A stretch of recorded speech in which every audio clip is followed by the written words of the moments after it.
Welcome to the Growing Athletes Podcast. I'm your host, Amy Suter. Join me on a journey to unlock potential, chase dreams, and lead authentically fulfilled lives. Together, we'll explore the powerful crossroads of sports, mindset, and personal growth. Prepare to become the next best version of you.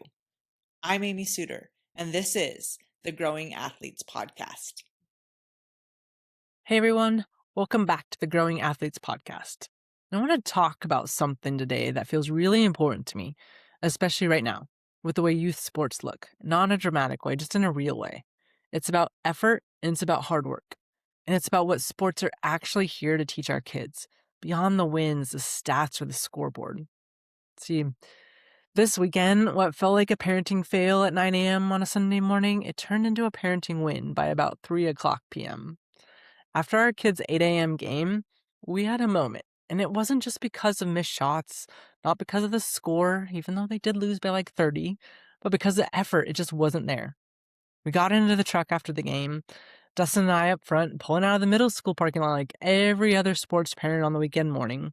However, everyone was still a little tired from the early morning, and our emotions from that game were still sitting right on the surface. And I'll be honest, we were heated. There were raised voices, and the raised voices weren't because of the missed shots, not because of the score, because the effort. It just flat was not there. And in that moment, we told them something that really mattered to us. Something I believe that every kid needs to hear at some point.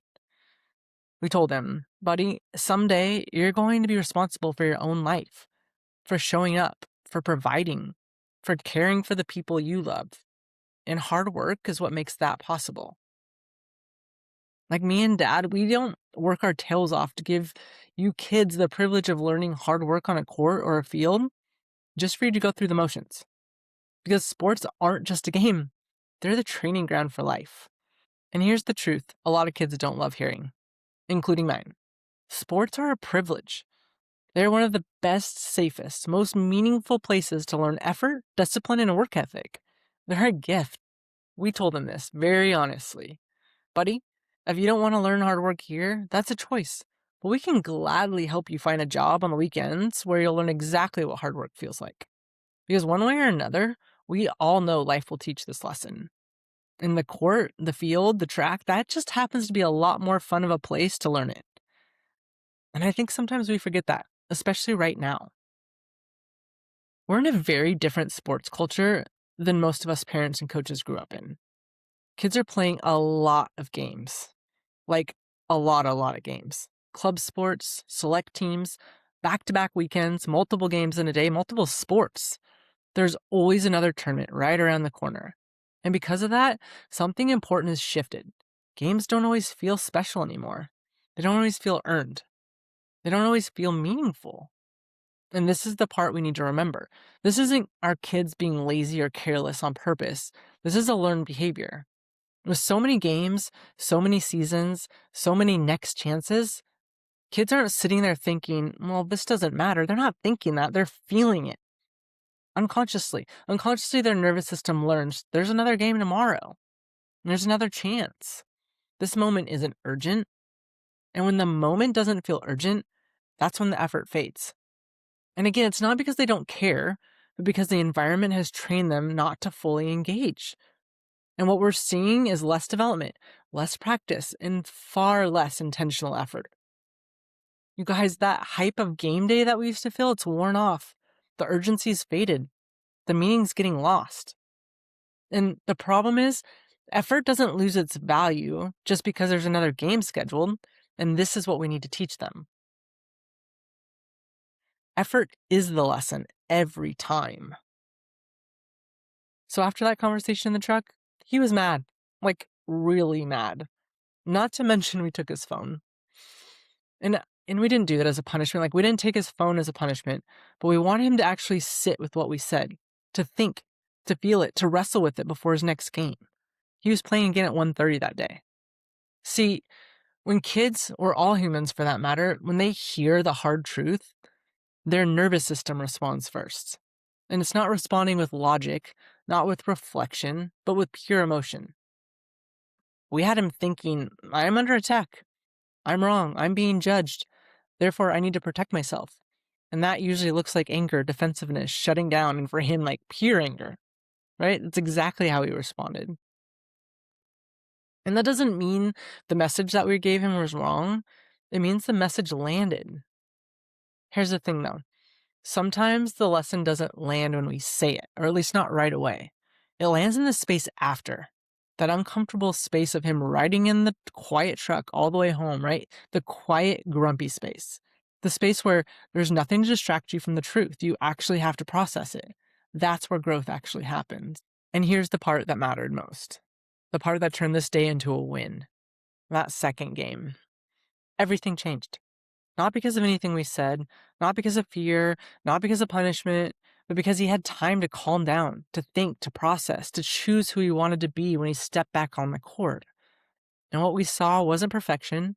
It wasn't this highlight reel. It wasn't magic, but it was hard work. It was effort. He ran the floor. He crashed the boards. He competed. He stayed engaged the entire game. He worked hard. And that's when we knew the lesson landed. Because effort is a choice. And when someone chooses effort, especially after that resistance, that's ownership. That's growth. And we were so proud of him. So, for all you athletes out there, no one is asking you to be perfect. But effort is something you control every single time you step onto the court, field, or track. And coaches, parents, this is one of the most important things we can help our kids to learn. Holding the standard isn't mean, it isn't harsh, it isn't damaging, it's loving. Because teaching effort now is far kinder than watching our kids struggle later in life because they never learned how to push through discomfort, boredom, or that resistance. Sports matters, not because of scholarships, not because of wins, not because of stats, but because they teach us how to work, how to respond to feedback, how to regulate emotions, how to show up even when you don't feel like it. Sports are a privilege. They're a training ground for life. And honestly, they're a whole lot more fun than learning these lessons somewhere else. Like the farm job we may or may not have threatened him with that morning. I'll leave you with this. Moments like this, the uncomfortable conversations, the raised voices, the drive home where everyone's mad, those are actually the moments that shape us the most. Not when things are easy, not when effort comes naturally, but when we're challenged to show up differently the next time. That's why sports matter. Not because they're perfect, but because they give us these moments over and over again to learn, adjust, and grow. Y'all, if this episode felt familiar or reminded you of a moment you've had with your own athlete or team, I'd love for you to share it with a parent, a coach, or another athlete who might need this reminder too. I am so grateful you chose to spend your time here with me today. Thank you. To learn more about growing athletes and to get access to today's show notes, visit me at amysuter.com. Always remember, both you and your athletes have everything you need inside of you to achieve anything you set your minds to. So go out there and pursue those dreams relentlessly. And keep in perspective, it's who you become on this journey that really matters, as our dreams will always expand at the exact same rate as our personal growth. I love you all, and I will talk to you next week.